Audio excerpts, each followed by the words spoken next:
Through the past few years, Microsoft has provided us with a lot of average to below average games. Now we have arguably the most important release for Xbox this entire generation, which is Gears 5, and it's made by Coalition and published by Microsoft.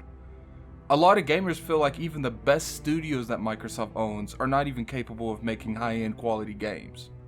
With games like God of War and Horizon Zero Dawn, the difference between competition is becoming more and more noticeable.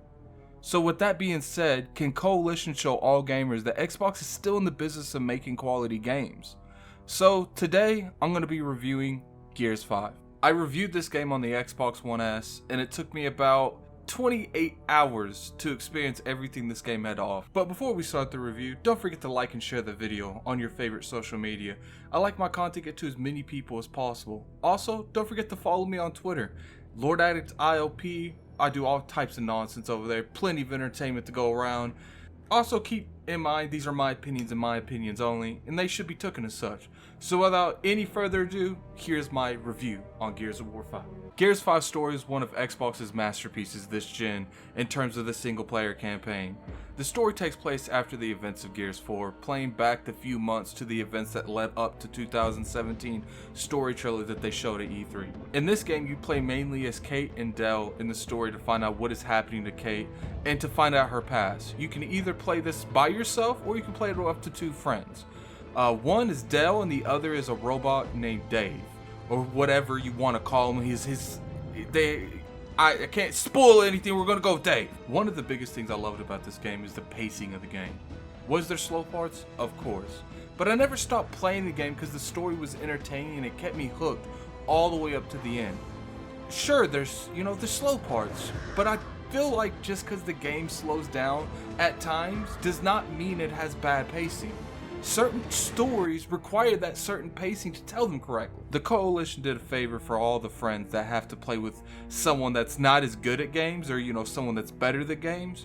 What I'm talking about is they actually gave each player the ability to choose their own difficulty to play the game, so you're not forced to play a setting with someone that is completely out of your mind. Like Press Start Kofi likes playing this on Insane. I have no idea. I played it on Experienced. I felt like that was good enough experience. If me and Kofi played this game together, he's probably not going to want to play it on Experience, and I'm definitely not going to want to play it on Insane. So I really enjoy that they gave you that option. I don't really know another game that's done that. If you know one, put it in the comment section below. One of the biggest things I respect the Coalition for is the fact that they successfully passed the torch down in a way that makes sense. Gears 4 could have been done a little better. And when they announced that, I really thought they were going to have Marcus take up the majority of the screen time, and they were going to use him to sell Gears 4 with new characters. Now, they did kind of do that, but that's not the case in Gears 5. The legendary Locust Killer is still in here, but now, instead of Gears 4, where he's, a character that's always with you, or at least half the game, he is just a person in the background. Sure, there are times where he's with you physically, but a lot of the times it's usually just comms. And I like how they did this because they made it to where he's still part of the universe. He still gives the veteran players their nostalgia when it comes to him being in the franchise, but they have passed the torch down and they're letting you like other people. I like Del more now. I like Kate more now. I hated JD to Gears 5, but now JD's coming around more to me. So I felt like that was a great way. Cold Train's still in here. They did a great job passing the torch down, way better than they ever thought about doing in Gears 4. Now let's talk about graphics. Graphically, this game is simply amazing. The attention to detail that the Coalition put into this game is just absurd. The way that the light shines is mind-blowing. And especially when it's parts where you only can see what the flashlight can provide. There was this one part at the beginning of the game where you're going through this tunnel and you have a bunch of, I can't remember, the little zombie white things are coming at you. I keep forgetting their names. But the only thing you could see is their eyes in that flashlight. And that was one of the very few first things that you did in Gears 5, and I really enjoyed that. I'll be sure to put that in the background while I'm talking about this for a few seconds. Keep in mind, I'm playing this on the Xbox One S, and what I'm told is that the PC and X versions of this game is on a completely different level when it comes to visuals. So if you have a good rig or an Xbox One X, you're in for a treat. Now, as audio is for concerned, the soundtrack of this game is really good. They do a good blend of what is actually fits on what's going on the screen. Some people don't think that sound is one of the most important parts of a game, but I've always disagreed. For this particular game, I feel like if this soundtrack wasn't there, it would have made Gears 5 what it is. Without the good soundtracks, all the Final Fantasies wouldn't have been as good. Skyrim wouldn't have been as good. Audio is extremely important, and Coalition did the soundtrack of this game a lot of praise. Performance is up next, and for the most part, everything about how the game runs on the S is fine. I was playing this in co-op with YouTuber KidSmooth, and we played it. He played it on the X. There were a few times though. Let me tell you guys something. For example, one time the X loaded up so fast and started the encounter that we was in, and by the time that I loaded in, because my console's being a turtle and it got to the finish line way late, it actually loaded me into another loading screen because I died before I even loaded into the screen and result. So I had to go right back into another loading screen right after I spawned. I think one time I didn't even see the actual game. I literally went from a loading screen to a loading screen. Now, I'm not going to really go into much on this. This is about the game itself. Now, I should detract from how I feel about the game, because there were a couple incidences that this happened. There was another issue that I had with the structures not being there, but on KidSmooth's, he could take cover on it. He could. It was pretty much in a non-existing invisible wall on my end, but he saw it as it is. And I've never seen that happen in a game. Part of me feels like I can't really go too much into it because I am playing it on the S. And if you played it on the X or the PC, you're fine. But the other part of me feels like the majority of the people that's going to be playing this game, they're going to be playing it on the S. So, it's a really slippery slope. But it was just more than my S's tiny little brain could handle, and KidSmooth was definitely doing it a completely different justice. There was many times where KidSmooth had to save me from dying before I loaded in. I hope they fix that, making it to where both players have to be in the game before the game actually starts. There are glitches in this game, crazy ass glitches, from falling through the map to having to reset a checkpoint because something on the actual game didn't register, so you had to reset. And sometimes that can lose you hours of gameplay, depending on what difficulty you're playing on.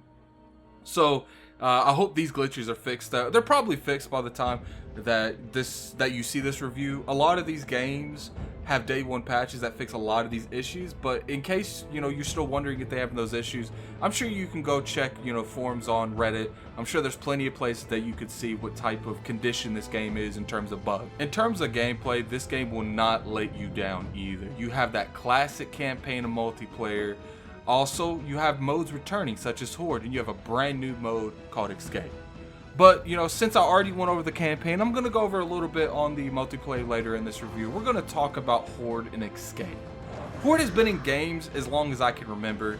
I must admit, until this game, I've never really played a Horde thoroughly until I played it with Gears 5. You have the option to play with up to 4 other people in Horde, which is a good thing because there are certain games that only let you have 3, like Destiny. A lot of you know that I'm a huge fan of Destiny. A lot of their events is only 3 people, so it got really frustrating when you couldn't bring more than 3 people and you had like 5 to 4 people in your party. What I like about Gears is the variety of different modes that you can play. You always have something to play with someone.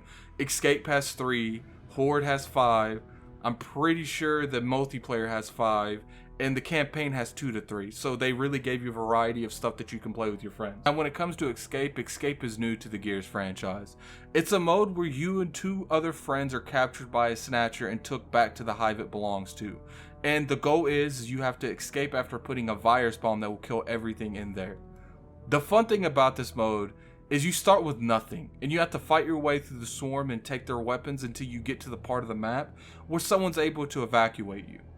What makes this game mode so special is the rush you have while you're playing it, because everything is happening so fast. You have to maintain the weapons that you have. You have to maintain how far ahead of the virus you are. You have to maintain what sections of the map you want to go down, because there are sides of the map that are locked. There are sides of the map that are put there deliberately to trick you into going down that one, because you only have a set amount of time before the virus catches up to you and kills you.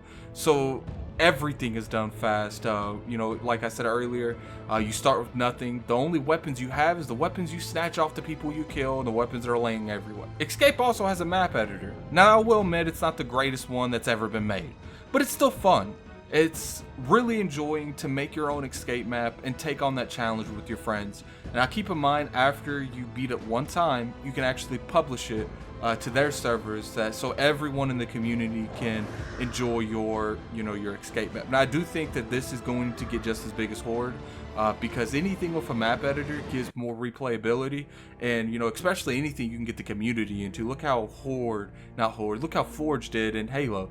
Sure, it's probably not going to be on that level unless they really go through and pick a lot of the stuff and fix some stuff that I have issues with the map editor. For instance, I don't like how they don't let you put the enemies where you want to. They give you these little options and sections of the map where you can put enemies in, but they don't let you say where they go. And I think that's a mistake, because sometimes you want a sniper to be on a ridge, but he can't be, so he spawns random places. It definitely hurts the immersion of having a map editor when you don't have control over these things. You don't have control over where the weapons are. Once again, you say where they are in a section of the map, and they get put randomly in that section of the map. So hopefully they'll fix that. Hopefully they'll look and see the opinions on people, and they'll fix that off of feedback. But we'll have to see. Now, multiplayer. Anyone that's been following me for any amount of time knows I cannot stand the multiplayer of Gears. So now that we have that out there, I played this for about 2 hours, and I was pretty much done with it. Sure, I might be tricked into playing this or conned or bribed into playing this with Smooth. I'm done debating if this is good multiplayer. Clearly I'm the minority in this. Everyone else seems to love it.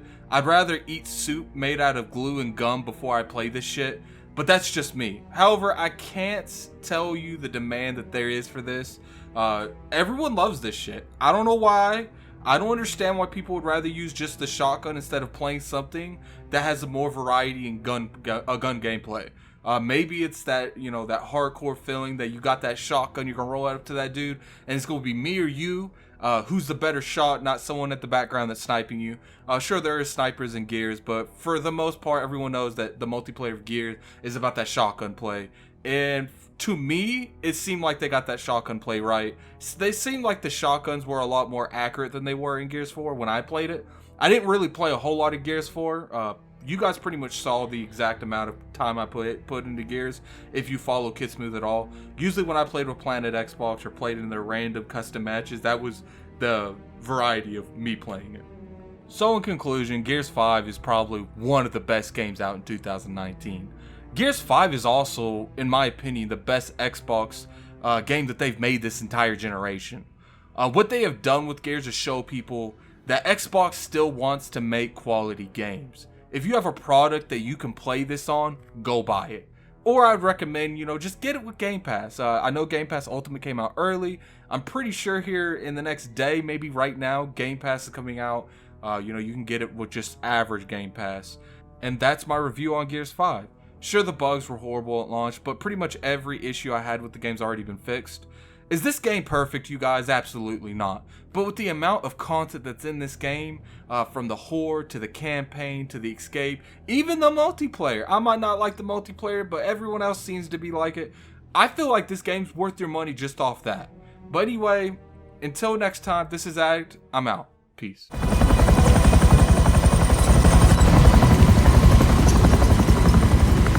So who's jumping first? Definitely not you. Del, I'm fine, okay? Sure you are. Oh, shit. Thanks, Del.